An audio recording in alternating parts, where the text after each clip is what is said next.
Isang historic na sweep ang naitala ng mga Koreano sa powerhouse na China. Magandang lineup ang pinadala ng Great Wall this first window.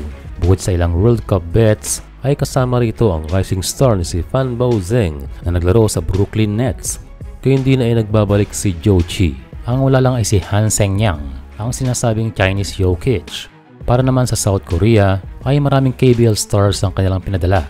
Wala lang ang kanilang NCAA player na si Yo Jun-seok, pero naglaro ang pinakamahusay na player ngayon sa KNT na si Yoon Jong Lee. Pang MVP ang performance ngayon ng Korean international player. Noon ay bumagsak sa rankings ng Korea nang dahil sa kanilang absence sa pandemic.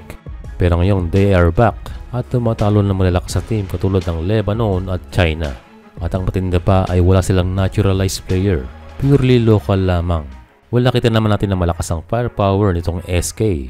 Sa kabila ng hindi ganong kalaking team, sana yung maging inspirasyon ito para sa ating national team na ang kulang na lamang sa ating nakikita ay 3-point shooting.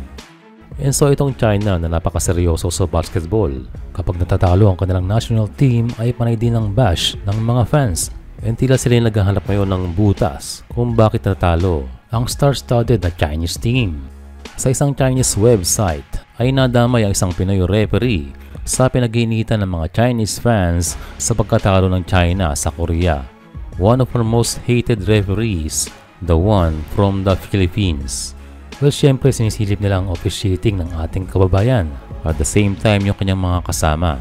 Ganoon naman talaga minsan kapag talo, referee ang pag-iinitan, sasabihin luto, or may pinapanigan. Well, sa article na ito ay may sinasabing mga hindi natawagan, katulad ng nasa picture na naipit daw sa pick and roll ang Chinese player. Isa lamang yan sa kanilang reklamo.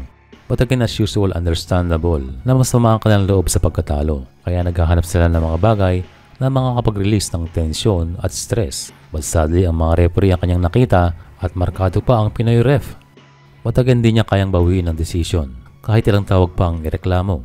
This time ay hindi yan sapat para manalo kontra Korea. Sadya talagang na-overpower sila ng shooting. Ibang level ang pinapakita ng Korea ngayon. Yun na lang ang kanilang tignan para ma-inspire na galingan.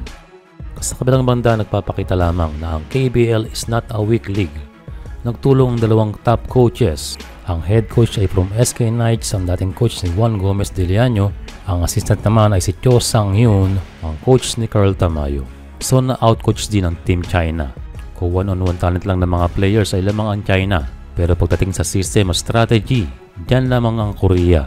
Nailalawas ang kalakasan ng mga players and they play as a team.